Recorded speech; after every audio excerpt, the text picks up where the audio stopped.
Bueno, buenas tardes a todos. Tenemos el gusto el día de hoy de tener con nosotros el doctor Ernesto Riani, que es profesor de la Universidad Nacional Autónoma de México, y tenemos el gusto que nos acompaña con una conferencia que a nombre, decimos así, del director de nuestra facultad y de nuestro claustro, los saludamos y agradecemos su asistencia al día de hoy con esta conferencia. En el transcurso de la conferencia están que ustedes pueden ver a través del canal de Facebook, podemos y pueden empezar con base en lo que se dice, lo que nos introduce nuestro conferencista, podemos y pueden empezar con preguntas en la forma escrita que al final de la conferencia serán compartidas y podremos escuchar la respuesta del doctor Priani. Igualmente nos acompaña la maestra Mariana Sanfir, el doctor Alberto Saladino, que son profesores de nuestra licenciatura, de nuestra facultad, profesores de filosofía. Además, el doctor Alberto Saladino nos apoyará con creando una respuesta a los contenidos presentados por el doctor Priani. Brevemente les voy a hacer conocer el currículum del doctor Priani, eh, que es profesor de tiempo completo, como decía, de la Facultad de Filosofía y Letras de la UNAM.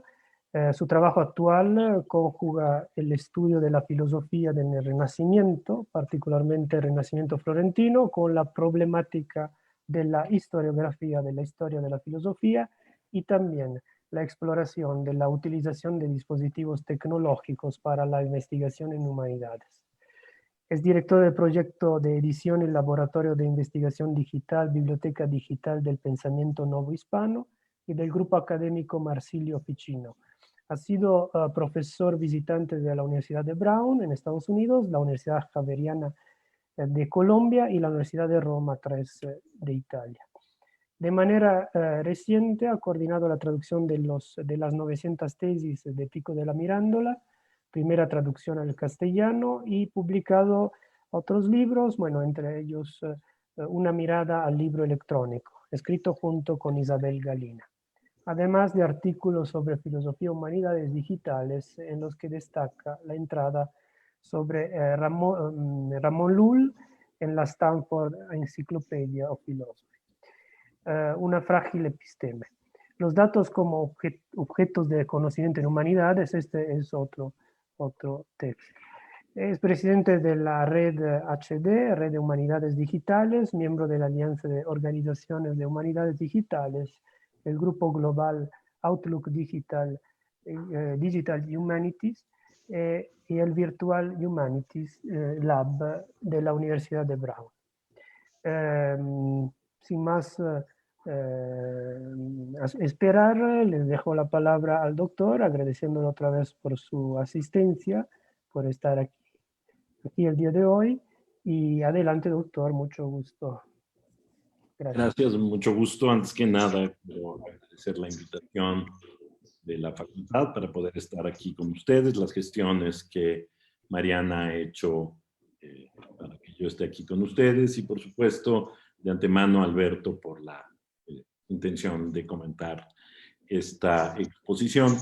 Yo me voy a permitir compartir mi pantalla y compartirles una presentación que es con la que me voy a basar para llevar a cabo pues esta charla con ustedes. Si me permiten.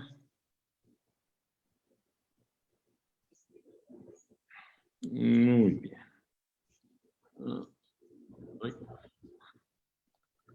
Perfecto. Entonces, el tema de la charla es métodos, problemas epistemológicos de un campo emergente, las humanidades digitales.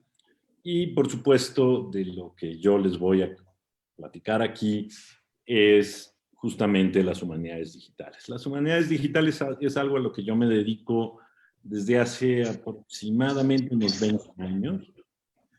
Y, digamos, no voy a introducirme yo en mi trabajo humanístico en humanidades digitales, pero me parece importante platicarles que se trata pues de una actividad que yo llevo a cabo como una actividad de investigación que tiene poco tiempo, aunque en realidad las humanidades digitales y lo que las humanidades digitales son, tienen ya, digamos, un poco más de 70 años de haberse iniciado. Y se iniciaron, y este es como nuestros mitos fundacionales en las humanidades digitales, a partir de un texto de Vannevar Bush que se llama As We May Think, que básicamente lo que podemos ver en pantalla es justamente el MEMEX. El MEMEX es lo pueden ver ahí, es una máquina que él propone como una forma de archivar información y poderla visualizar.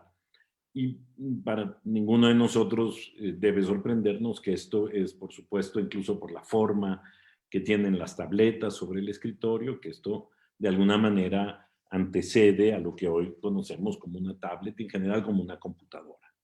Y es importante decir que viene, por supuesto, de algo imaginado, nunca se construyó, nunca se hizo, pero la imaginación, la propuesta de que esto pudiera ocurrir, es algo que de hecho va corriendo paralelo con acontecimientos que sí están ocurriendo. Lo que vemos a la derecha es el padre Roberto Busa. El padre Roberto Busa es un jesuita especialista en Santo Tomás de Aquino, que en 1946 decide viajar a Estados Unidos, entrevistarse con el presidente de la IBM, que entonces era la compañía que producía las computadoras, esas computadoras que podemos ver justamente en la foto donde está el padre Busa.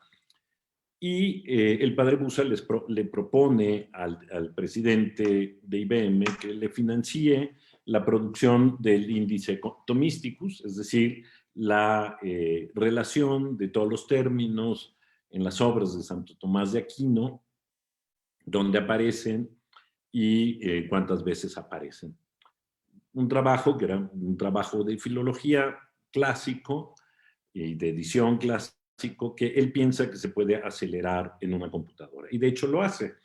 Y el proyecto que termina publicándose hacia 1970 es un proyecto fundacional de las humanidades digitales, por ser el primero, por involucrar esta cuestión del pensamiento medieval. Además, es quizás esto algo que lo hace particularmente interesante, del pensamiento medieval cruzado con el uso de las computadoras, algo que debo decir, a mí me ocurrió igualmente. Yo estudio el Renacimiento, Medievo y Renacimiento, que son las clases que imparto en la Facultad de Filosofía y Letras, y yo llegué al mundo del cómputo por la misma vía de la curiosidad, así que algo habrá en el pensamiento medieval que nos lleva a hacer estas cosas. Hago notar solamente que no hay una pantalla en la computadora con la que está trabajando Roberto Busa, sino lo único que hay es números. Las pantallas datan de finales de los 60 y eso cambiará, por supuesto. Todo el uso de la computadora la acercará todavía más al MEMEX y finalmente permitirá el estallido de las humanidades digitales, es decir, de la producción de conocimiento humanístico utilizando herramientas digitales. Pero de eso vamos a hablar y voy a discutir con más detenimiento un poco más adelante. Por ahora quisiera presentarles 3 proyectos. Son 3 proyectos latinoamericanos y me importa mucho mostrar que son latinoamericanos. Hay muchísimos otros proyectos en todo el mundo de humanidades digitales, pero es algo que también se ha estado haciendo aquí. Este proyecto, Oceanic Exchanges, es un proyecto en el que yo participé junto con otros académicos de la Universidad Nacional Autónoma de México y de la UAM, junto con un grupo de académicos de distintas universidades en 8 países del mundo. El proyecto consistía fundamentalmente en reunir en un repositorio periódicos históricos entre de 1840 a 1914, para que sobre la base de este corpus reunido, digitalizado y reunido, desarrollar herramientas de minería de datos y de análisis de datos, un estudio de los metadatos y de las ontologías utilizados por las bibliotecas. Este es un proyecto muy interesante de cómo todas las bibliotecas clasifican o con qué herramientas clasifican los contenidos que tienen, la dificultad de que dialoguen entre sí, y luego hicimos estudios específicos de casos para monitorear los resultados de las herramientas utilizadas. Se puede visitar la página de intercambios oceánicos que está en el Instituto de Investigaciones Bibliográficas de la UNAM para ver algunas de las herramientas que hicimos y algunos de los resultados que tuvimos.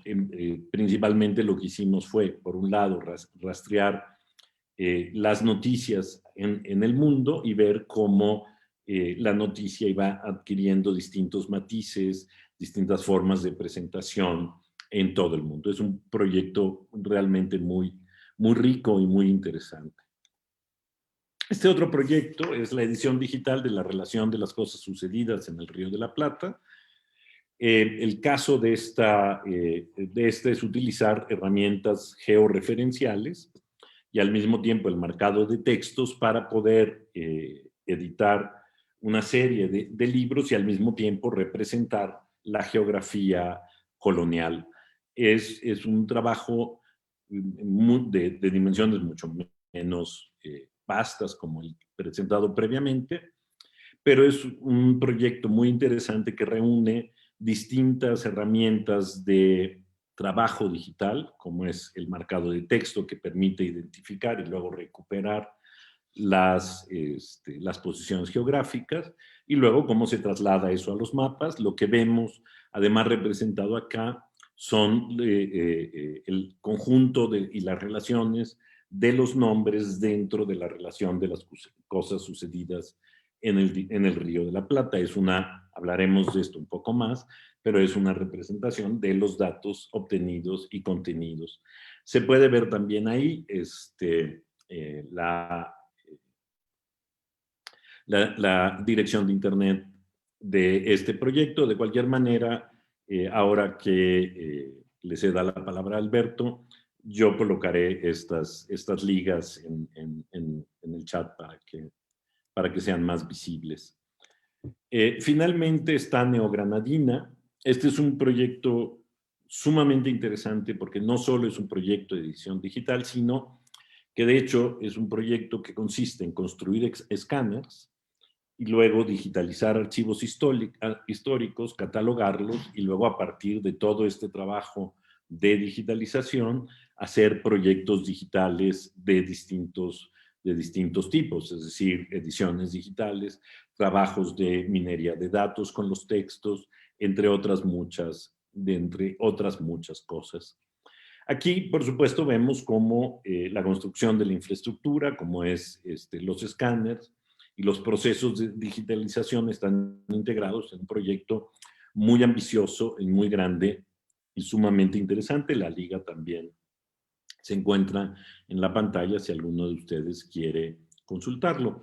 Me importaba mucho presentar estos proyectos para que empezaran a tener ustedes una idea de qué hacen las humanidades digitales. Es decir, sobre ciertos temas que pueden ser de interés humanístico, casi en todos estos casos, como vemos, son históricos, pero que no solo tienen el costado histórico, tienen, por supuesto, también el costado, en el caso de los textos, de la textualidad, del estudio de los textos, y, por supuesto, también el estudio de los mapas, de la geografía y de la georreferenciación.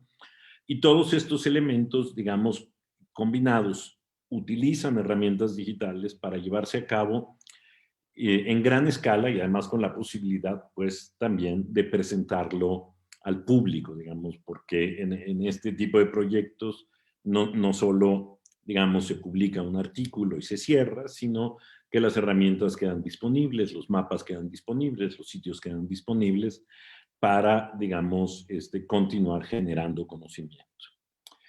El campo no solo está conformado por este tipo de proyectos. Las humanidades digitales ya son en realidad un campo académico consolidado sobre todo en los países de habla inglesa y en Europa, en algunos países de Europa, y que en América y en México, por supuesto, está en proceso de consolidación. Sin embargo, existen asociaciones. En el caso de América existe la Red Colombiana, la Red Argentina y la red que yo dirijo, que es la Red de Humanidades Digitales.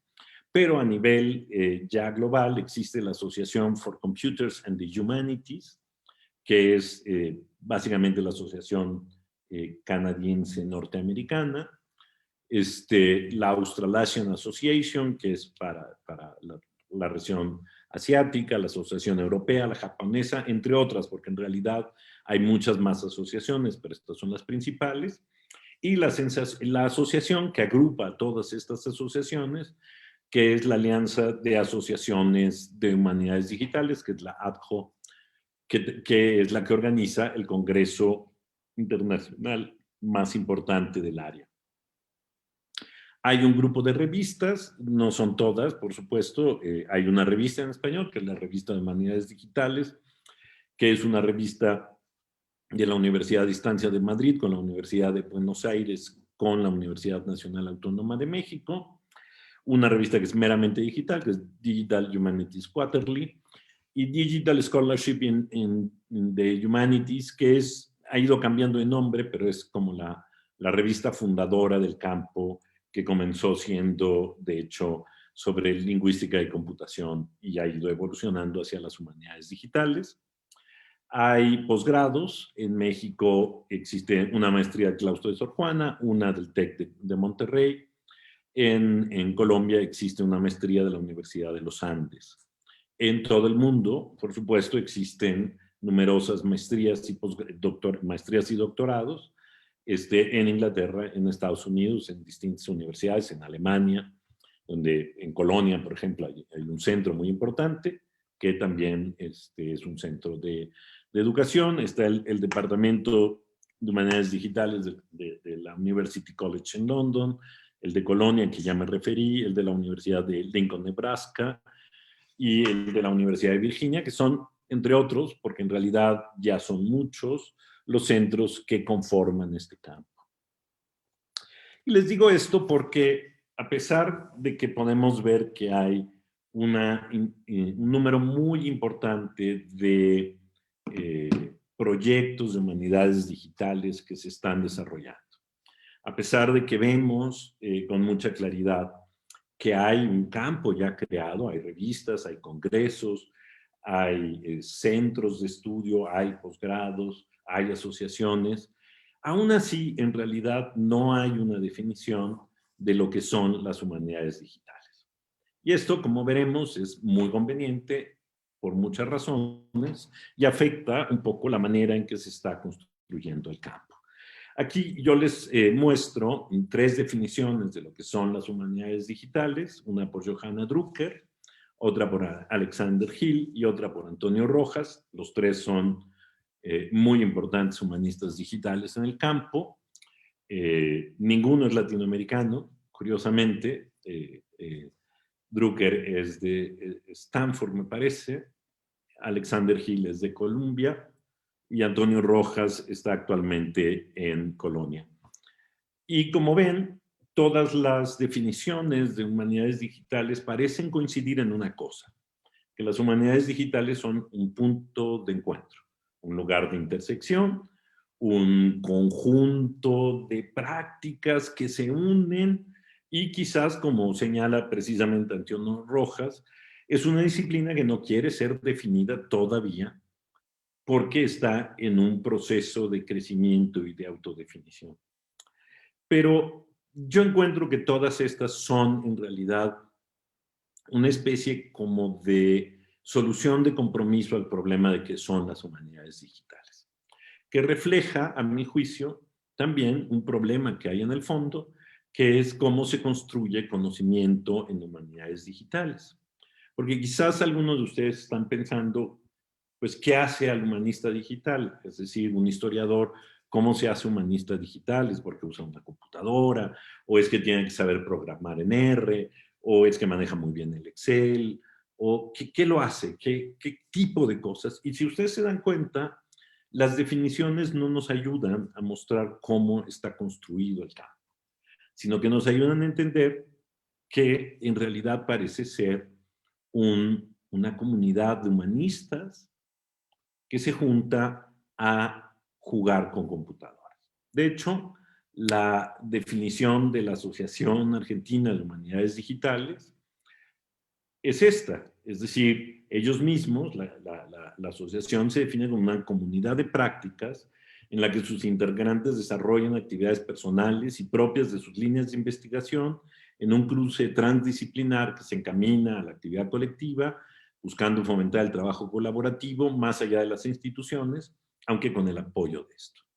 Es interesante y escogí esta en particular, en primer lugar porque habla de comunidad de prácticas, que es una de las ideas que recorre a las humanidades digitales. No solo la Asociación Argentina se identifica como una comunidad de práctica, la Asociación Colombiana también se identifica como una comunidad de práctica. Quienes marcan texto utilizando las marcas TEI, que es una técnica para codificar texto, para poderlo procesar, también se define a sí misma como una comunidad de práctica, o por lo menos es una de las ideas a las que suelen recurrir. No es el caso de toda la comunidad, pero a mí me parece interesante justo porque es una idea muy dominante, al menos en Latinoamérica.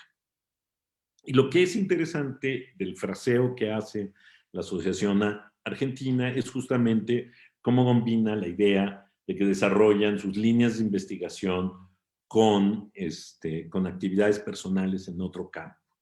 Porque como veremos más adelante, por supuesto, existe una fuerte tensión entre hacer humanidades digitales y las disciplinas de donde provienen los humanistas digitales. Es decir, la filosofía, la historia, la literatura, la geografía incluso, vamos a darnos cuenta que existe pues una tensión, que esto no lo resuelve, que esta definición no lo resuelve, pero ahora lo voy a explicar un poco mejor. Las comunidades de práctica, en realidad, son un concepto que viene de las empresas. Vamos a decir que hacia los años 80, finales de los años 80, que se empieza a hablar de comunidad, de sociedad del conocimiento y comunidad de conocimiento, las empresas se empiezan a dar cuenta que sus miembros generan un tipo de conocimiento, es decir, quienes trabajan dentro de una empresa, generan un tipo de conocimiento. Por ejemplo, es fácil, el ejemplo puede ser un gerente de un OXXO y otro gerente de un OXXO generan un tipo de conocimiento sobre lo que significa ser y trabajar como gerente de un OXXO. Entonces, la idea es que si ellos se juntan, van a generar un conocimiento común de qué significa propiamente llevar a cabo ese trabajo. Y que ese es un conocimiento que solo lo tienen ellos y no lo tiene la empresa. Y entonces, teóricos como Wenger lo que empiezan es a proponer la idea de comunidades de práctica en la que las empresas fomenten la manera de sistematizar y de alguna manera de apropiarse del conocimiento generado sobre estas cosas. Ahora, como ven, sin embargo, la definición es una definición muy amplia. Es personas que comparten una misma preocupación, que tienen un grupo de problemas comunes, que tienen una pasión por un tema. Y entonces, de inmediato, ustedes, como yo, se darán cuenta que una comunidad de práctica lo que hace es fundamentalmente describir todas aquellas pequeñas o grandes agrupaciones en las que nosotros nos involucramos para aprender algo, ya sea dentro de nuestra área de trabajo o fuera de ella. Es decir, por ejemplo, un modelo perfecto de comunidad de práctica son las mujeres que se juntan a tejer, por ejemplo. y se enseñan y se van mostrando distintas técnicas de tejido. Esa es una comunidad de práctica. Y enfatizo en práctica porque, y tomo el ejemplo justo porque lo que hay no solo es la elaboración de un conocimiento de tipo discursivo y conceptual, sino un tipo de conocimiento práctico que se desarrolla metodológicamente. De manera que las comunidades de práctica pueden ser, por supuesto, el grupo de mujeres que se sientan a tejer, incluso las personas que se van a tomar un café a hablar de política, entre otras muchas. Lo cual es curioso, ¿no? ¿Cómo podemos pensar en una actividad académica que tenga este fundamento tan, eh, eh, vamos a decir, tan general, ¿no? Pero asumiendo que estos son, nosotros tendríamos que preguntarlo en torno a qué se hace comunidad de práctica en las humanidades digitales. Y la respuesta me parece como más obvia, es que se hace comunidad de práctica en torno a el uso de las tecnologías digitales para su aplicación en el campo de las humanidades. Es decir, si tomamos la definición del campo como una comunidad de práctica, entonces diríamos, por supuesto, que los humanistas digitales son humanistas que, sin importar su disciplina, se sientan a aprender cómo usar computadoras para sus disciplinas.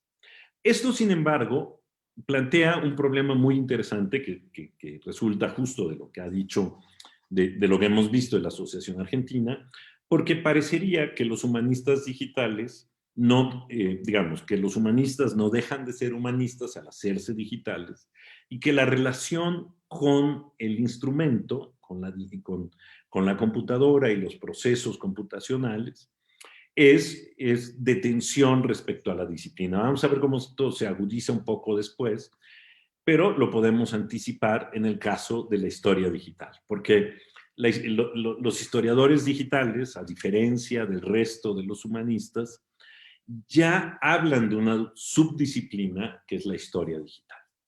La razón por la que hablan de una subdisciplina que es la historia digital es porque para quien hace historia de los últimos probablemente 30, 40 años, la mayor parte de sus fuentes de información ya están digitalizadas. Es decir, hay correos electrónicos, hay archivos de Excel, hay archivos de Word, hay archivos, hay Twitters, hay correos electrónicos, en fin. Hay una gran cantidad de información histórica ya en formato digital. Y entonces, planteándose esa idea, ellos han empezado a generar una subdisciplina que es la historia digital. Es decir, historiadores que trabajan con objetos digitales. Pero es interesante porque lo que hacen es mantener la historia como una disciplina distinta de la historia digital y al mismo tiempo distinguen la historia digital de las humanidades digitales. Es un movimiento muy, muy interesante. Justo para, y por eso lo he puesto de esta forma, para crear esta subdisciplina que sería la historia digital, que sería algo de humanidades digitales y algo de historia. Y creo que esto muestra con mucha claridad cómo hay una dificultad. Es decir, la historia digital no cambiaría la historia, ni cambiaría la forma de hacer historia, sino sería solo una forma particular de hacer historia para un periodo particular y con unas herramientas particulares, pero no modificaría el corazón de la disciplina. Mientras las humanidades digitales serían una especie de campo accesorio que permite entrenar al historiador en el uso del cómputo. Esto es un poco como se forma. Y entonces no parecería esto generar más que, en el caso de las humanidades digitales, una especie de trabajo instrumental y no necesariamente un trabajo que contribuya a la modificación de la disciplina. Y este es, para mí, uno de los problemas fundamentales. Es decir, la incorporación de estos instrumentos digitales y de este trabajo digital no modifica la forma en que hacemos filosofía, historia, letras, sino que es una cosa aparte, distinta, Bueno, sobre esto voy a ir entrando a profundidad. Y me voy a ir un poco más rápido porque creo que estoy consumiendo mucho tiempo. Bueno, lo que vamos a ver a continuación son una serie de afirmaciones, este es de Dabelo, donde vamos a poder ver cómo el uso al interior de las humanidades digitales, cómo se discute el uso de las herramientas digitales en un contexto humanístico. Entonces, por ejemplo, en esta, es interesante porque ella habla de las humanidades están luchando por desarrollar criterios para usar tecnologías y mantener los ideales del proyecto humanístico. Eso por un lado. Y por otro lado, están tratando de entender qué efectos tiene la infraestructura digital como un sistema para producir conocimiento en humanidades. Entonces, yo subrayé esos 3 puntos. Fundamentalmente, sobre esos volveré un poco más adelante, porque en el primer caso me queda claro que describe con precisión qué es lo que está pasando con los humanistas que se hacen digitales. Luchan. Hay una tensión no resuelta. Y esa tensión tiene que ver con cómo mantenemos los ideales del proyecto humanístico, es decir, cómo nos pensamos los humanistas, y por otro lado, qué es lo que pasa cuando nosotros usamos, aquí ella usa infraestructura digital, pero hay que entender que infraestructura digital es todo, es decir, es desde la biblioteca que se digitaliza hasta los algoritmos que utilizamos para poder hacer consultas en la biblioteca. Como todo eso forma y produce conocimiento. Y entonces hay una tensión. Lo que me importa aquí es mostrar cómo la forma en que se plantea es un planteamiento, digamos, de tensión y de lucha y de dificultad. En suma, el problema, y aquí lo podemos ver con esta afirmación de Tanja Clements, el problema es que los métodos que los humanistas digitales estamos usando no son métodos humanísticos. Y por lo tanto, el problema es que no hay capacidad de adaptar la teoría a los métodos. O se genera por lo menos una inadecuación o una inadaptación entre ambos elementos, es decir, los métodos por un lado y las teorías humanísticas por otra. Y esto se ve muy claro en uno de los que ha sido uno de los conceptos más conocidos, además más discutidos de las humanidades digitales, que es el de la lectura distante. La lectura distante fue propuesta por Franco Moretti ya hace más de una década y que básicamente tiene estos elementos. En el momento en que nosotros podemos digitalizar grandes volúmenes, gran cantidad de libros, y luego nosotros podemos procesar los datos contenidos en ese libro, nosotros podemos visualizar los datos. Y a este conjunto, es decir, libros digitalizados pasados por un procesamiento digital, es decir, por el uso de un grupo de algoritmos que le permite después formar unas visualizaciones. Lo que vemos al fondo de esta diapositiva es una visualización de una red de nodos que corresponden a autores mayores y menores y la conexión de los autores entre sí y de distintos elementos de estos autores. Y esto, digamos, esto que vemos sería leer a distancia. Esto, por supuesto, ofrece muchos problemas de muchos tipos. El primero de ellos, por supuesto, es preguntarnos si esto es leer. Porque el problema de llamarle lectura distante, o uno de los primeros problemas fuertes de llamarle lectura distante, ha sido que parte de oponerlo a nuestra lectura natural de los textos.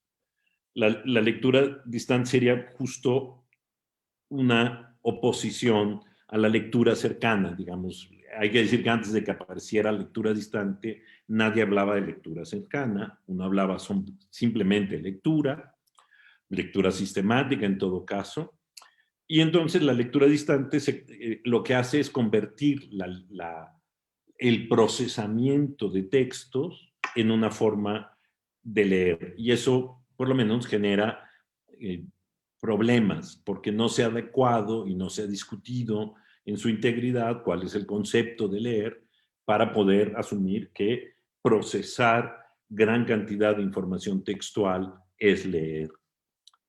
Ahora, la segunda pregunta es si es decir, los resultados, las visualizaciones, los resultados del procesamiento y las visualizaciones son equivalentes a un fenómeno observable, porque la tesis de Moretti es justamente que se trata, puesto que se trata de datos, de evidencia objetiva, y que por lo tanto lo que haría quien procesa y quien genera las visualizaciones es ver un fenómeno como si estuviéramos viendo un fenómeno en la naturaleza y sacar, por lo tanto, conclusiones teóricas a partir de la observación. Hay una parte de las humanidades digitales, particularmente norteamericanas, que han coqueteado mucho con la idea de que esto es como una forma de hacer más científicas a las humanidades. Yo, por supuesto, resisto ese concepto, pero es un concepto que va un poco, o ha ido perdiendo un poco de fuerza, justo por las críticas que la lectura distante ha recibido. Yo cito nada más la crítica principal que hace Ascari, que es justamente que el problema es que las teorías que aplica Moretti no cambian frente a los resultados del procesamiento. Y entonces el problema que se plantea Ascari es, ¿no será entonces que yo modelo el procesamiento de mis datos de tal manera que respondan a mi tesis y no al revés? Es decir, que el peligro que subyace a toda esta teoría de la lectura distante es que en realidad no es objetiva, que lo único que estoy haciendo es proyectando, utilizando las herramientas de procesamiento, mis teorías de géneros literarios para mostrar cómo se conforman y cómo se construyen, ¿no? Y este es, por supuesto, y lo vamos a ver justo porque Tanja Clemens es en lo que está pensando, es decir, este es el modelo de inadecuación de una teoría que no cambia, sino que parece que acomoda la tecnología para ofrecer resultados. Ese es, en el fondo, la mayor crítica que Tanja Clemens hace a las humanidades digitales o que le parece como el centro de la discusión.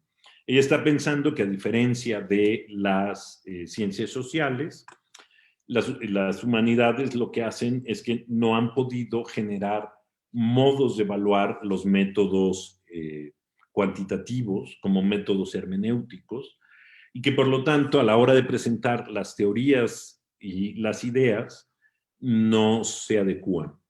Y lo que ella sugiere, por supuesto, es que lo que deberíamos de hacer es ver qué hacen las ciencias sociales para tratar de generar mecanismos y metodologías semejantes a las ciencias sociales en las humanidades para poder usar estos métodos cuantitativos, estas visualizaciones, esta producción de datos. El problema, pues, yo lo sintetizaría así justamente como está escrito hasta abajo, ¿no? El problema es que en las humanidades digitales los saberes humanísticos están por un lado y los instrumentos de investigación están por otros y no necesariamente encuentran su manera de concordar. Dos consecuencias, porque cuando Tanja Clemens propone que deberíamos imitar a las ciencias sociales, uno no puede sino pensar justamente en que la solución parece no estar dentro de las humanidades, sino fuera de las humanidades. Es decir, dejemos de actuar como humanistas y actuemos como científicos sociales. Pero, por supuesto, esta sola idea plantea el que me parece que vuelve a ser el problema circular, que tiene que ver con, y si hacemos esto, ¿seguimos siendo humanistas? Es decir, las humanidades están en juego ahí y si nosotros empezamos a usar métodos cuantitativos ¿Dejamos de hacer humanidades? ¿Es esto lo que hacemos los humanistas? Es decir, un poco volviendo al planteamiento de Abelo, ¿no atenta esto contra los ideales de las humanidades? Entonces, justo el problema es que no tenemos, por lo menos desde las humanidades aparentemente, una manera de proponer una epistemología humanística que incluya el uso de tecnologías en nuestro campo. Ahora, hemos visto que aparentemente el problema está en la tecnología, que la tecnología es extraña a las humanidades, que la tecnología no es algo que sea afín a las humanidades. En fin, podemos seguir por ahí. Y ese ha sido el discurso. Y yo lo que quiero proponerles es que en realidad me parece que el problema no está en la tecnología, sino en las humanidades. ¿En qué sentido está en las humanidades? Voy a citar un artículo clásico de Gombrich, pero que me parece profundamente revelador. En los 70s, en 1970, para que tengamos una idea de cuántos años han pasado desde entonces, Gombrich decía que en la academia las humanidades estaban amenazadas por 5 ídolos. El ídolo de la quantitatis, que obviamente es, como lo nombre lo dice, el voltear a ver las cuestiones cuantitativas y no las cuestiones cualitativas. El ídolo de la novitatis, es decir, de la novedad, de que todo tiene que ser nuevo y que tenemos que proponer algo nuevo. Particularmente son 4, perdón, el temporis, que es, y lo cito porque parece estar hablando de las humanidades digitales, el señuelo de herramientas intelectuales y mecánicas recientemente desarrolladas que parecen prometer prestigio a aquellos que la aplican a las humanidades. O sea, parecería dedicado a nosotros. Y finalmente la académica, la división disciplinar del conocimiento, que como vemos es un problema, ya era un problema entonces, es un problema hoy.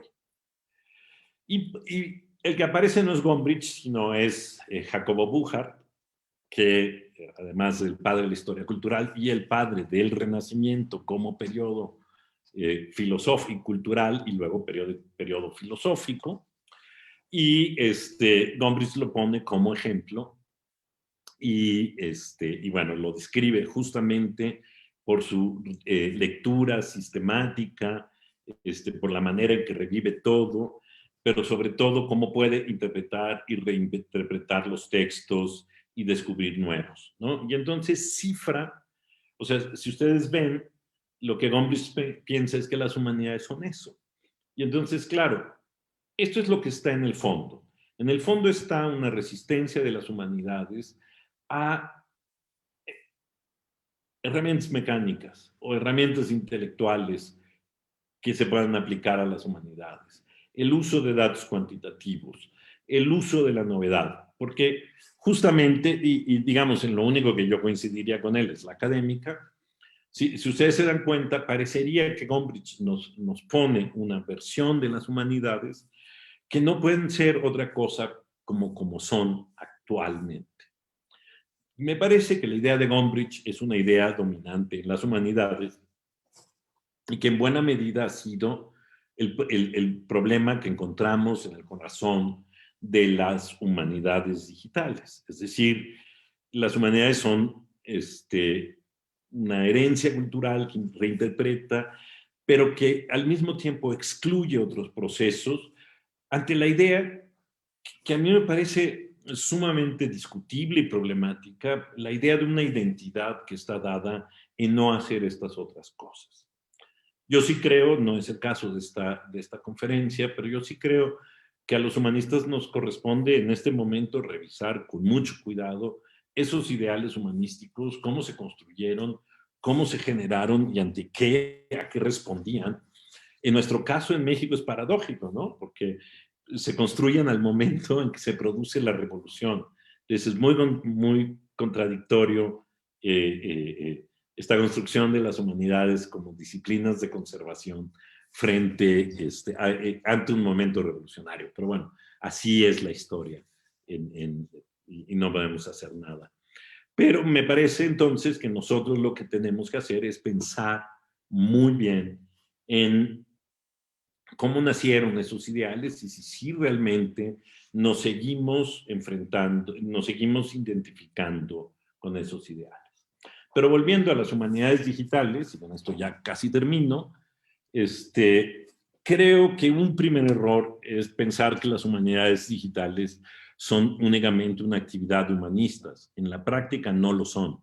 En la práctica, las humanidades digitales es una comunidad muy compleja en la que intervienen gentes que vienen del campo de cómputo, que es del campo de diseño, el campo de la bibliotecología y de las ciencias de la información, por citar algunas, y que luego se encuentran justo con gente que viene de la historia, gente que viene de la literatura, que viene de la arquitectura, que viene incluso de otras ciencias sociales, la geografía, y que los proyectos que se desarrollan normalmente lo que acaban haciéndose es empalmando distintas disciplinas, produciendo un tipo de conocimiento distinto. Y entonces yo lo que me pregunto es si realmente nosotros tendríamos que pensar que lo que está en juego ahí son las humanidades, sino que en realidad lo que hacemos en una comunidad de prácticas de humanidades digitales, y recojo el concepto porque me parece que se le puede dar la vuelta y aprovecharlo para construir algo, si aceptamos que no estamos haciendo humanidades en las humanidades digitales, sino que estamos haciendo humanidades digitales. Es decir, estamos haciendo otro tipo de humanidades que cuyo resultado puede servir a las humanidades y a las disciplinas humanísticas, pero que mientras las disciplinas humanísticas deseen mantenerse como tales, no se verán alteradas por el uso de las herramientas digitales. Pero si se usan herramientas digitales, evidentemente estaríamos ya estaríamos generando otro tipo de conocimiento. O, dicho de otra manera, mientras no se discuta el ideal humanístico, seguiremos teniendo esta dificultad. Ahora, recojo de nuevo la idea de la comunidad de práctica para presentar una visión final de las humanidades digitales como una comunidad de práctica. El primer punto es abandonar la idea de que hay un criterio absoluto para establecer el conocimiento. Esto me parece que es fundamental porque además es una de las cosas con las que permanentemente el humanista digital se encuentra, es decir, ser evaluado desde una posición disciplinar es siempre una desventaja. Entonces, pensar que no hay un criterio absoluto, es decir, no tienen que dominar las humanidades como criterio es muy importante. Por lo tanto, renunciar al conocimiento disciplinar como el más importante de las humanidades digitales me parece también fundamental. Las humanidades digitales producen mucho conocimiento. Alguno puede servir y tener valor disciplinar para las humanidades. Pero muchos otros tienen, en realidad, mucho valor a la hora de entenderlos como parte de la creación del conocimiento en las humanidades digitales. Ahora, finalmente, ¿por qué? Porque lo importante está en la creación del conocimiento al interior de la humanidad, de las humanidades digitales. Justo porque al hacer del proceso de producción de conocimiento el resultado de la producción de conocimiento, entonces lo que nosotros encontraremos es eso, que las humanidades digitales producen un conocimiento de muchas otras cosas, un conocimiento sobre la naturaleza de los datos, sobre cómo se procesan, sobre cómo se generan, cómo se manipulan, cómo adquieren valor, cómo pierden valor, en fin, el conocimiento, cómo los algoritmos construyen o destruyen o muestran sesgos que hay que tener siempre presente, que se usa cuando se usan estas herramientas, en fin. Pero la ventaja que integran las comunidades de práctica y que han sido muy valoradas por las humanidades digitales es que es siempre un conocimiento localizado. Es decir, no son las mismas las humanidades digitales que se hacen de manera casi industrial en Europa y en Estados Unidos que las más artesanales que hacemos en América Latina, porque las condiciones tecnológicas y de digitalización son otras. Pero al mismo tiempo, y este es algo que se ha explotado mucho en las humanidades digitales, permiten unir el conocimiento, llamémoslo, lego, con el profesional. Se han abierto muchos proyectos, por ejemplo, de transcripción de textos o de localización de información, por ejemplo, fotográfica, en que las aportaciones de personas sin un entrenamiento profesional es tan valioso como aquel que tiene un conocimiento profesional. De manera que, bueno, con esto concluyo. Este me parece que puede ser el camino para construir, digamos, una episteme de las humanidades digitales, no como humanidades, sino como humanidades digitales. Les muestro ahora brevemente las referencias, luego subiré la presentación y pues muchas gracias por su atención. Muy amables. Muchísimas gracias, doctor. Doctor Priani, un tema absolutamente interesante, yo diría también un tema sobre el cual no se ha, por lo menos en nuestra academia, no se ha desarrollado alguna noción o alguna teoría. Y aquí tenemos un personaje fundamental para nuestro claustro, en general para la filosofía en México, que es el doctor Alberto Saladino, que además de ser, como dije, un destacado filósofo, literato de nuestra entidad y también de nuestro país, yo creo que representa una figura de vanguardia en la forma en la cual ha trabajado la historia de la ciencia y no solo, también se ha ocupado de cuestiones relacionadas con la vida pública, cuestiones reales, cuestiones fundamentales para la convivencia. Y es autor de 12 libros, si no me equivoco, 30 capítulos de libro y además artículos, ha trabajado y es conferencista internacional. Y agradezco su asistencia y agradezco si el día de hoy nos acompaña también como con su, decimos así, tarea de comentar la conferencia que nos dio amablemente el doctor Priani. Doctor Saladino, le dejo la palabra. Muchas gracias por su asistencia. Muy buenas tardes a todos. Saludo al doctor Ernesto Priani. Es un gusto tenerlo en nuestra comunidad de la Facultad de Humanidades de la Universidad Autónoma del Estado de México. Me ha parecido pues muy importante el evento que ha inspirado nuestra querida maestra Mariana Sanfir con la cobertura de los responsables de la carrera de filosofía en nuestra universidad.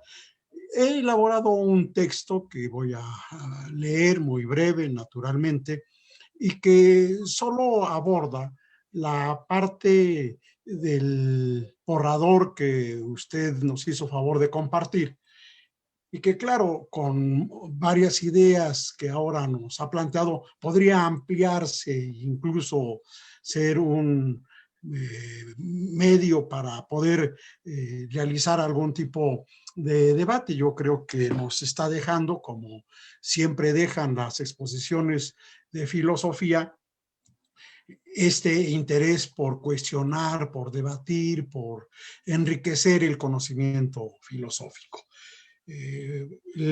Entonces empiezo compartiéndoles, más que compartiéndoles, leyendo el texto que he preparado.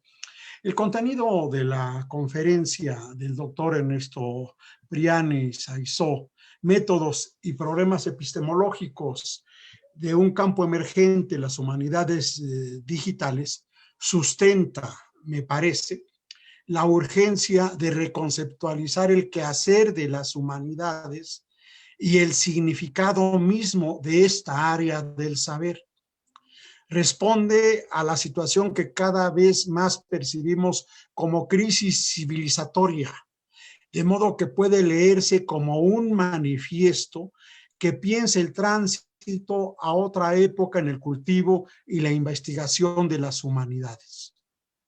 Con respecto a la exposición escrita, me parece relevante y didáctica la conferencia compartida por el doctor Ernesto Priani al ilustrarnos acerca de cuestiones metodológicas y algunos problemas epistemológicos en el quehacer actual de nuestra área del saber, al vincularla al uso de las nuevas tecnologías, la esencia misma de la exposición, que integra en el sintagma humanidades digitales, al cual aprecia como un campo emergente, aunque con las informaciones proporcionadas y por nuestra propia experiencia, podemos afirmar que tiene ya su historia. El contenido resulta trascendente al llamar la atención acerca de la historia digital como recurso tecnológico, como una muestra para expresar el uso de estos elementos, de estos instrumentos que nos proporciona el avance científico para impulsar la importante y necesaria promoción de las humanidades como saberes interconectados, de carácter transdisciplinarios. Claro, las virtudes relativas a los rubros abordados en la conferencia lo constituyen los datos, los ejemplos, las informaciones y las interpretaciones sustentadas en referencias bibliográficas actuales, todas ellas extranjeras, publicadas en idioma inglés, lo cual viene a enriquecer indudablemente nuestros conocimientos. Invitarnos a reflexionar sobre las humanidades digitales como tema emergente precisa recordar que la organización del saber con tal sustantivo es producto de la época moderna, que aconteció como resultado de la crítica a la subordinación del ejercicio intelectual a preocupaciones divinas durante la Edad Media, protagonizada por el movimiento humanista en Europa continental, iniciado, como bien lo sabe usted, en la península itálica hacia el siglo XIV, y la sustanció al centralizar la preocupación por la vida humana, por volver a la condición humana como eje vertebrador de toda racionalización y expresión cultural. De modo que las humanidades se convirtieron en saberes subversivos y con el paso del tiempo en saberes identitarios de la época moderna. Consecuentemente, a partir de los orígenes de la época moderna, la semántica de las humanidades se ha expandido. Sus variadas aplicaciones parecen mostrar ausencia de precisión conceptual, pero en estricto sentido esto no es así. Solo recordemos que las referencias más comunes acerca de su contenido giran en torno a tres usos comunes, me refiero a las humanidades. Uno, todo tipo de estudios y reflexiones que ubican al hombre como centro de todos los órdenes de la realidad y medida de todas las cosas. Dos, las humanidades se han conceptualizado como los estudios generales que como instrumentos nociológicos propedéuticos posibilitan el acceso a todo tipo de saber. Y tres, se define a las humanidades como la forma de organización del conocimiento para realizar funciones administrativas en la organización de la docencia y de la investigación. En el primer uso se refiere al objeto de estudio. En el segundo se emplea, el empleo visualiza la graduación y jerarquización nociológica. Y el tercer uso tiene que ver con la administración, división y organización pedagógica del saber. Pues bien, la exposición del doctor Priani apertura la posibilidad de iniciar la formulación de un cuarto empleo de este término al vincularlo con el indetenible desenvolvimiento tecnológico, en el que las humanidades se conceptuarían como saberes interrelacionados, pues los planteamientos metodológicos que ha esbozado permiten promover a nuestra área del saber con una perspectiva de producción nociológica transdisciplinaria. De esta manera, explico la identificación del sintagma humanidades digitales por parte del conferencista como un tema emergente sobre cuyo cultivo plantea la necesidad de esclarecer las metodologías para la producción de nuevos saberes y focalizar los problemas y obstáculos epistemológicos con los cuales amparar cierta objetividad, el rigor y su legitimidad y validez. Abono algunos datos de los cuales se pueden extraer, inferir o reflexionar sobre lo que podría yo denominar elementos pioneros o que han acompañado a la labor que usted ha venido realizando de forjar esta área emergente, de radicalizarla en México. Y yo creo que tenemos algunos antecedentes y experiencias que también pueden servirnos como materia prima para poder reflexionar y fortalecer este ámbito que ahora usted nos comparte. Su institución, la Universidad Nacional Autónoma de México, tiene una coordinación de investigación que en otras áreas podría denominarse de ciencias sociales, pero que la UNAM ha logrado mantener con el nombre de Coordinación de Humanidades.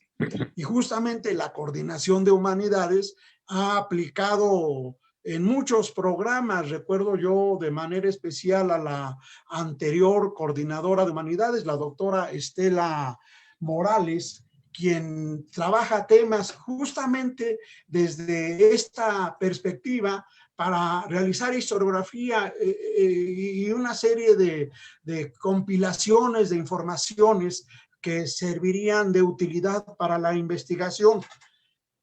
Bueno, la misma UNAM en los años 70 creó los CCHs, los colegios de ciencias y humanidades. Y bueno, la idea de este enfoque alternativo de la enseñanza, de la educación media superior, que aunque claro, el proyecto del doctor Pablo González Casanova era para llevarlo al nivel de licenciatura y posgrado. Los 2 años que estuvo allí, pues solamente le permitieron realizar este ensayo con la creación de estas escuelas preparatorias, los colegios de ciencias y humanidades, donde también se supone que las humanidades tienen una visión de buscar un contacto, una relación más cercana a la ciencia en este caso. Pero luego hay obras que allí se han publicado importantes. Yo ahora no recuerdo el título de un libro de manera exacta, pero a mí me impactó cuando lo ojeé, lo adquirí, no lo encontré ahorita, lo buscaba en la biblioteca, que se llama algo así como Las nuevas tecnologías y las humanidades, un libro que salió publicado a fines del siglo XX, allá por los años de 1980, 90, y yo creo que es un libro pionero que da materia prima en ese sentido. Y claro, también pues, como algo así como corolario teórico está la obra del doctor Pablo González Casanova, Las ciencias nuevas y las humanidades, que apareció acá en México en el año 2007. Bueno, yo quiero aprovechar también para decir, para recordar un poco, hacer historia de nuestra Facultad de Humanidades y señalar que fue en los años 80, debió de haber sido 1984, 86, en esos años 85, yo era funcionario de esta Facultad de Humanidades, en que adquirimos la primera computadora y esta computadora se la dimos a la coordinación de investigación. Y bueno, pues la idea era eso de que las humanidades no debieran de estar al margen, demostrar que no debían de estar al margen del desarrollo tecnológico y que nos ayudaran precisamente para impulsar el avance en el área que nos ocupa, la de las humanidades.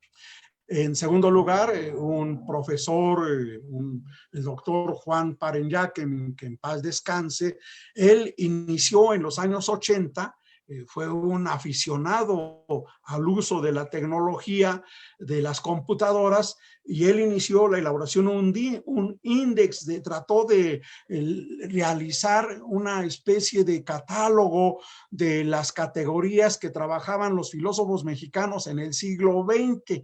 Y bueno, pues es un antecedente que en el caso nuestro, pues no lo hemos historiado, pero ahí está ese testimonio.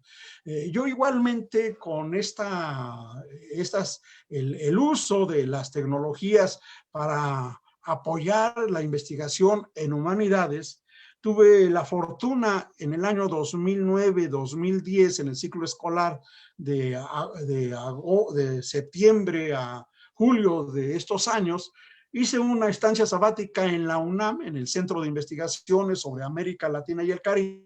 Y bueno, cuando llego allí, pues me asignan el cubículo, me asignan la computadora, pero además tienen la virtud de ponerme en contacto con los técnicos de cómputo y además me llevan a revisar la biblioteca virtual que tiene la UNAM y yo quedo pues maravillado del fondo de millones de textos que alberga, que administra la Universidad Nacional, pues ahí está la Biblioteca Nacional.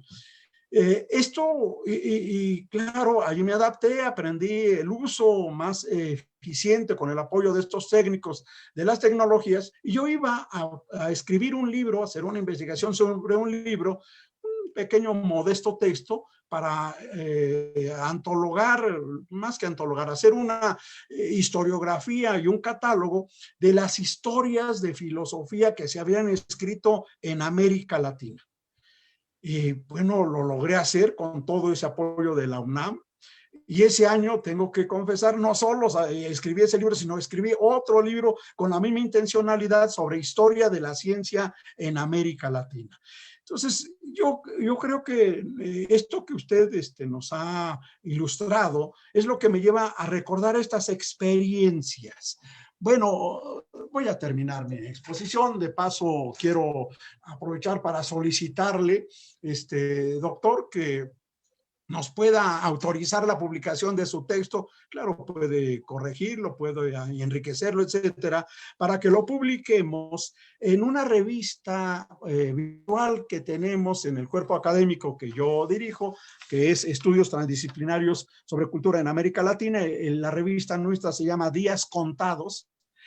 Y le hago esta petición porque el próximo número vamos a publicar algunos textos que buscan revalorar la docencia en la universidad, pues en el contexto del problema de la pandemia que estamos padeciendo. Y esto nos permite mostrar entonces que lo que usted nos ha ilustrado sobre el campo de las humanidades digitales, no solo ahora se están fortaleciendo en la investigación, sino también en la docencia, también en la difusión cultural, que son las funciones caras a nuestra institución, a las universidades en general. Bueno, termino diciendo que vivimos urgencias, por lo que las humanidades tienen un ancho campo de acción. Debemos aprovechar las nuevas y virtuosas tecnologías sin olvidar al ser humano como centro de toda actividad y empujar su posición holística y transdisciplinaria para interactuar con más y mejores herramientas tecnológicas en diálogo y complementariedad con los avances científicos y tecnológicos, lo cual la fortalecerá y sentará las bases metodológicas y epistemológicas para acceder a una nueva fase del desarrollo de las humanidades. En su cuarta fase, diría yo, por las definiciones que he dado, la de carácter digital. Entonces, las humanidades digitales delatan su inherente vinculación con la ciencia y con la tecnología, y estos tres saberes racionales tienen el reto de visualizar y ofrecer alternativas para garantizar la persistencia de la vida misma sobre nuestro planeta y forjar relaciones para mejorar las condiciones de vida que todos deseamos. Pues muchas gracias y por compartirnos estas reflexiones, estos datos, doctor. Muy bien, bienvenido a nuestra universidad. Gracias, doctor Datturi. Muchas gracias, doctor Saladino, por sus comentarios. Yo quisiera preguntar al doctor Priani si pudiera pedirle si pudiera contestar al doctor Saladino, o si hay algunas cuestiones que que se le hicieron centrales y sobre los cuales vale la pena regresar. Claro que Por sí. favor. Bueno, claro que sí, primero que nada quiero agradecerle al doctor Saladino su lectura atenta de mi texto y su comentario. Lo que plantea me parece que es muy importante y es una omisión que yo no debí de haber cometido. Efectivamente, hay antecedentes muy importantes en México en torno a eso, antecedentes de las humanidades digitales, del uso de las tecnologías. Algunos son los que los que él ha mencionado. Hay algunos otros que yo conozco que debí de haber incluido y que sirven un poco para entender que esto no solo llega, sino que ha estado cultivándose aquí desde hace tiempo. Y aprecio mucho que me haya llamado la atención sobre el tema de la coordinación de humanidades, porque ayer justamente tuve una conversación con alguien de la coordinación de humanidades a propósito de otra cosa completamente diferente.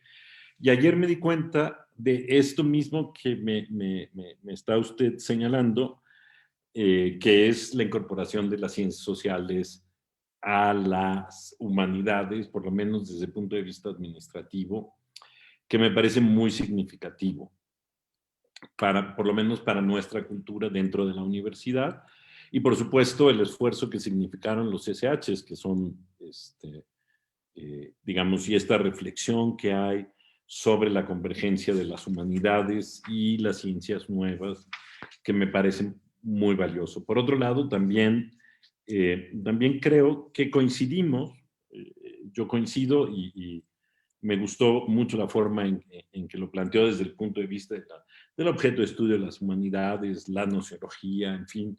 Yo sí coincido en esto, que estamos descubriendo las humanidades como saberes interconectados y que quizás las humanidades digitales es justo no es la única, por supuesto, pero es una de estas campos que surgen de la interconexión de las humanidades entre sí y de las humanidades con otras ciencias. De manera que me parece que hay mucho todavía que construir alrededor de esto. Muchas gracias. Muy bien, tenemos algunas preguntas, me imagino que son de la página de Facebook.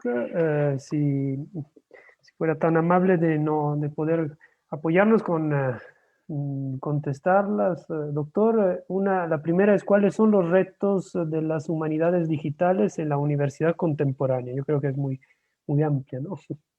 Es muy amplia, aunque también creo que tiene una respuesta por lo menos puntual en este momento.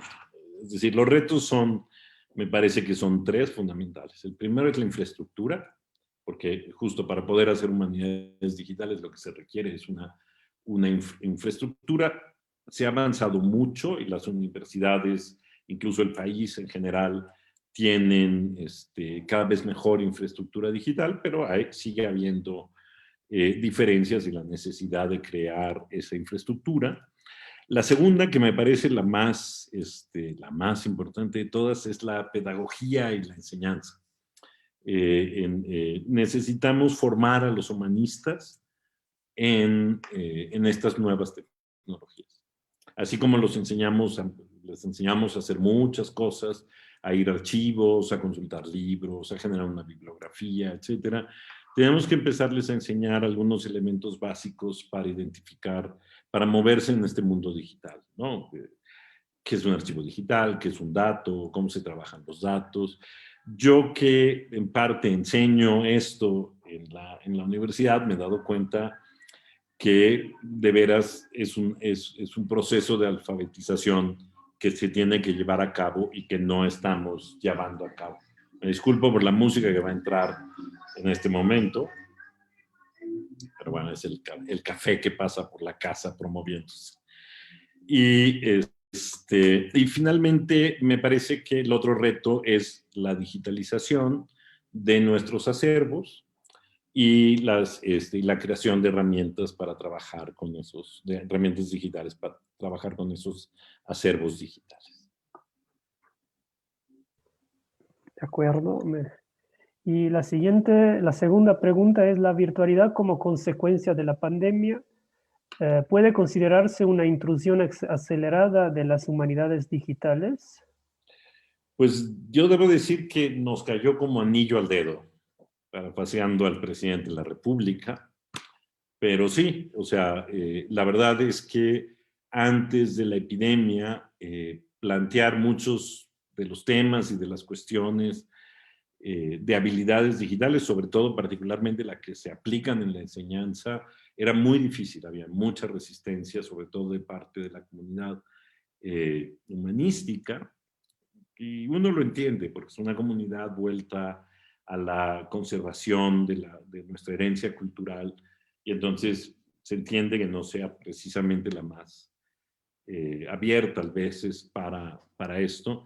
Y sí creo que la epidemia nos llevó a todos a aprender a usar instrumentos digitales y a ver las enormes ventajas y las enormes posibilidades que hay ahí para aprovechar para nuestra producción de conocimiento, para para la enseñanza, en fin, para la difusión, que también es una de nuestras actividades principales. Entonces sí, nos ayudó, y yo espero que esto precipite o facilite la integración de las humanidades digitales a la vida de muchas de nuestras instituciones.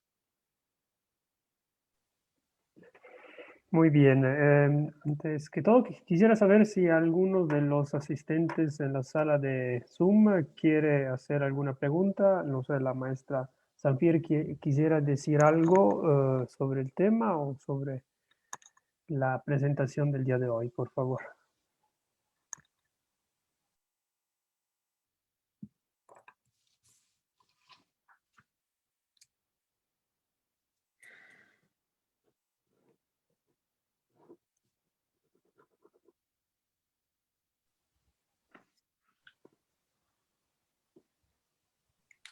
Sí, gracias. Estaba el micrófono, digamos, apagado.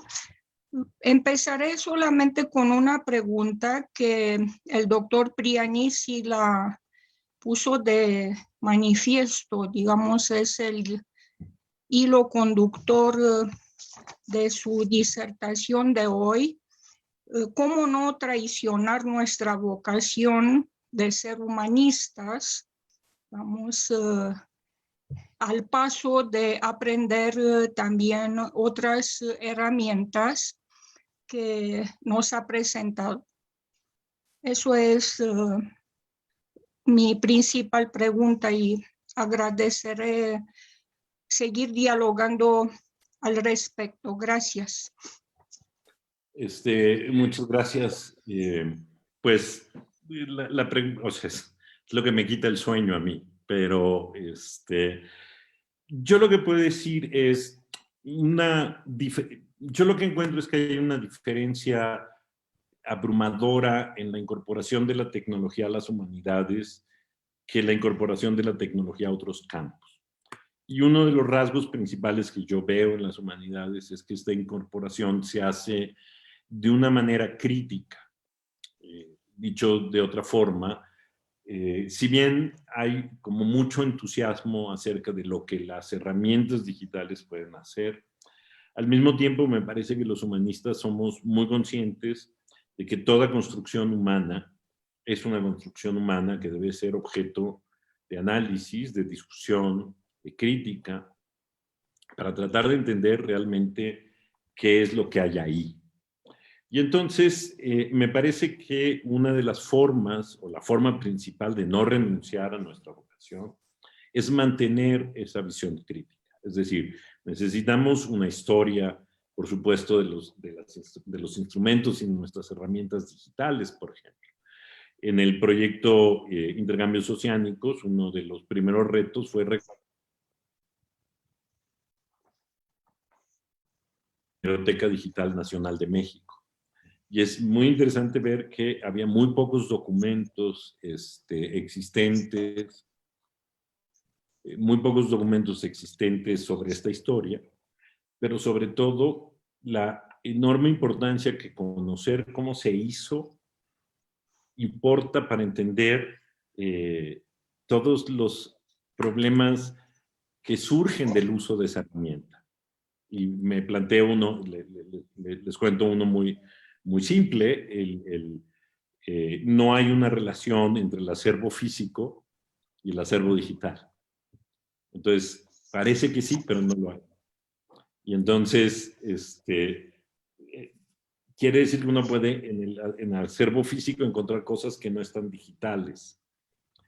Y entonces, quiere decir que siempre el instrumento digital que estamos utilizando es inacabado y que es imperfecto. Y que si es imperfecto, esta imperfección tiene implicaciones en nuestra forma de conocer. Entonces, utilizar todos nuestros elementos, todo lo que hemos aprendido de las humanidades, al conocimiento de nuestra utilización de la tecnología, es una forma de no perder identidad. O sea, me parece que ahí está la forma en que nos podemos recibir el uso de esta tecnología, siempre siendo humanistas, o sea, no cambiándonos por otro. Muchísimas gracias. Bueno, eso continuó también lo que subrayó el doctor David Daturi. Es un campo, digamos, por desarrollar dentro de nuestra Academia de Filosofía, y bienvenido y bienvenida su investigación como preámbulo de futuras, digamos, cooperaciones en ese campo.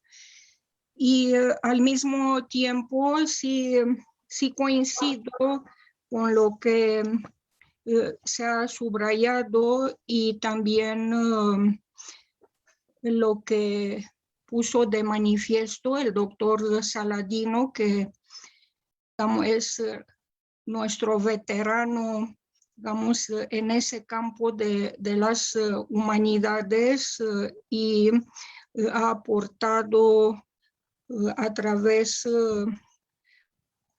de su actividad como investigador y docente en fortalecer nuestros compromisos y de no, digamos, abandonar lo que Píndaro nos había invitado hace mucho tiempo, de ser lo que somos.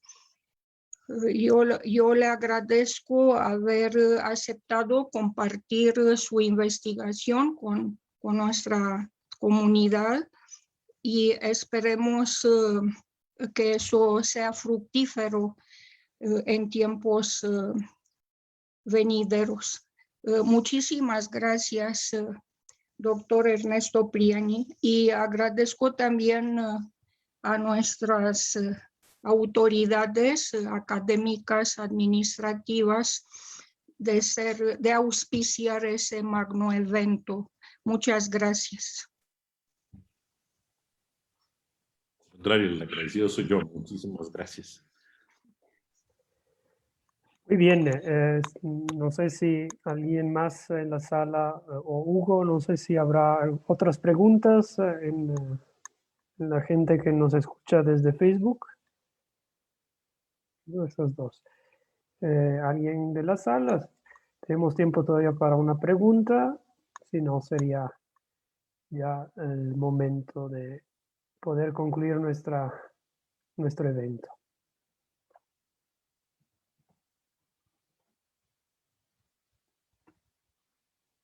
Si no hay pregunta, yo tendría nada más una breve, porque el doctor Saladino habló justo de la docencia.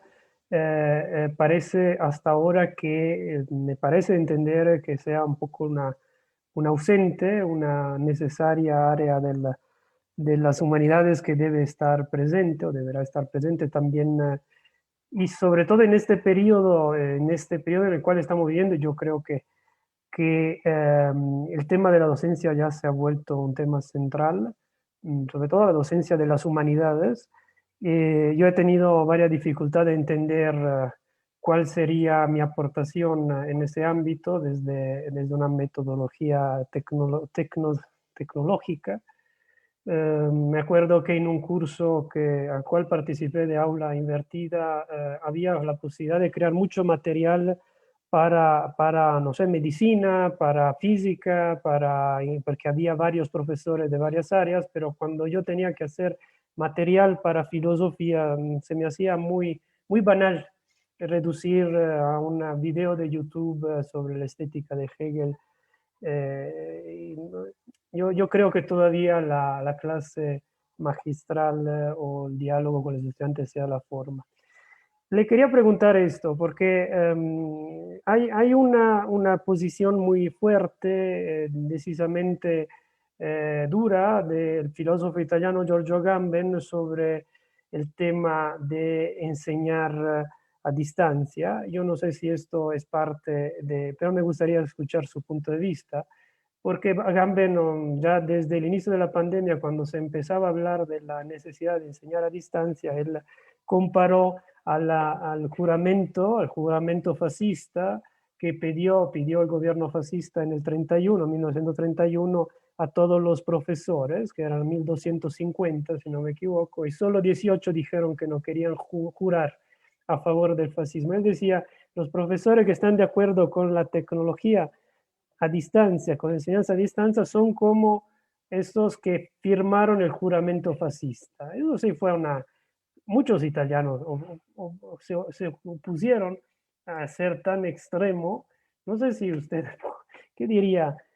Si es verdad, es algo que también necesita de un movimiento dentro de la humanidad, de un movimiento casi político, así una toma de posición fuerte, o no es tan grave esta cosa de las humanidades, de la tecnología en las humanidades. Fíjate que yo seguí el tema muy de cerca, no solo porque soy lector de Agamben, sino porque al mismo tiempo hubo después movilizaciones en Italia importantes resistiendo justo a la educación a distancia, y entre de las gentes que participaban en esta resistencia estaban humanistas digitales, colegas míos a los que yo les escribí preguntándoles, pero a ver, ¿por qué tienen esa posición?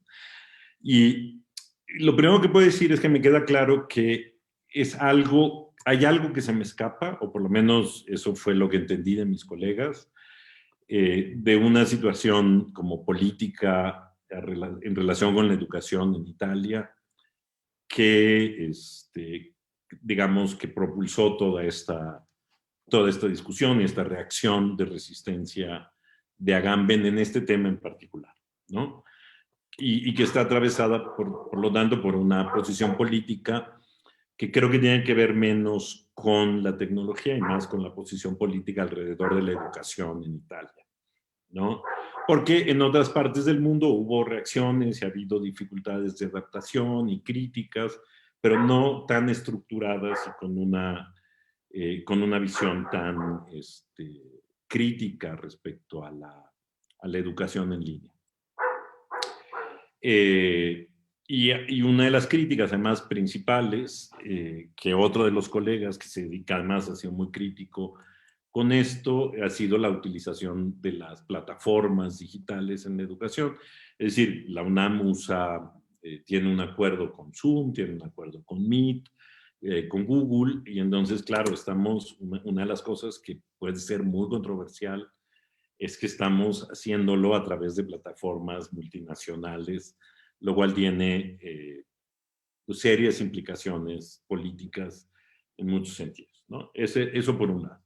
Ahora, por otro lado, me parece que todos nos hemos dado cuenta de las dificultades y de las limitaciones que las herramientas tienen, y que no podemos trasladar es decir, que no podemos hacer lo mismo que hacemos en el aula y que no lo sustituye, ¿no? Que es justo, yo lo que pensaría es una herramienta que puede ser utilizada y puede ser bien utilizada, pero no puede suplantar ni o sea, a mí me parece que un poco la idea que se extrapolaba ahí es, y entonces ahora ya todo va a ser digital, como está haciendo en este momento. A mí me parece que no. Me parece que hemos visto que hay límites muy claros, ¿no? Y que hay que adaptarse muchas cosas, que hemos tenido que adaptar muchas cosas para poder utilizar estas herramientas. Entonces, ahí me parece que mi posición justo es esto que recogía yo, de cómo nos acercamos pedagógicamente a esto.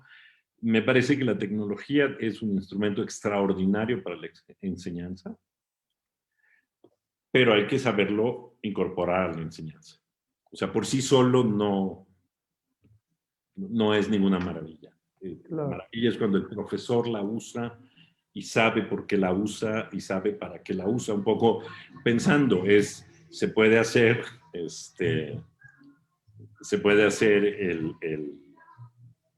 perdón, se paró justo acá ahora a vender café, pero bueno.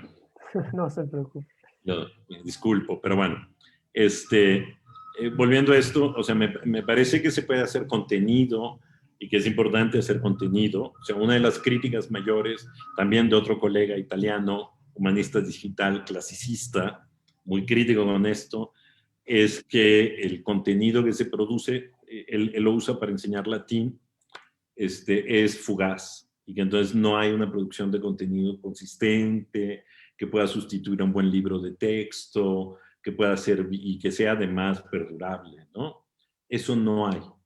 Y a lo mejor hay que construirlo o no. Eso es, a lo mejor yo lo que creo es que hay que construirlo. Un poco una de las críticas que él hacía era, no podemos dejar a que pase, necesitamos construirlo también. También Claro. las limitaciones que tiene, ¿no? Pero bueno, esa sería un poco mi respuesta. Perfecto, sí, estoy totalmente de acuerdo sobre su posición. Gracias.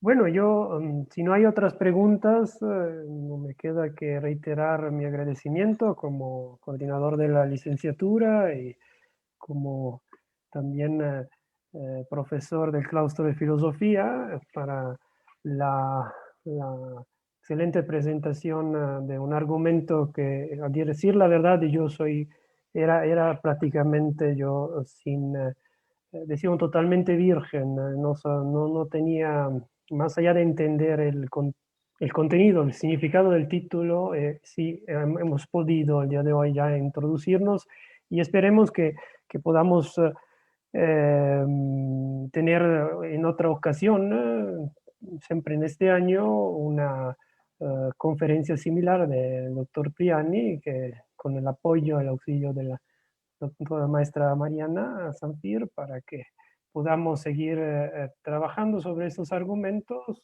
Y muchas gracias, doctor, para su asistencia. Le haremos llegar una constancia también para esta valiosa participación. Entonces, Gracias. agradezco a los asistentes aquí en la sala de Zoom, los de la página de Facebook. Muchas gracias y quédense conectados porque vamos a tener más eventos y es muy importante en este periodo que haya este tipo de actividades para sentirnos más cercanos a nuestra facultad, que ahí nos espera. Muchas gracias a todos los asistentes. Muchas gracias. Hasta pronto. Hasta luego. Let it go.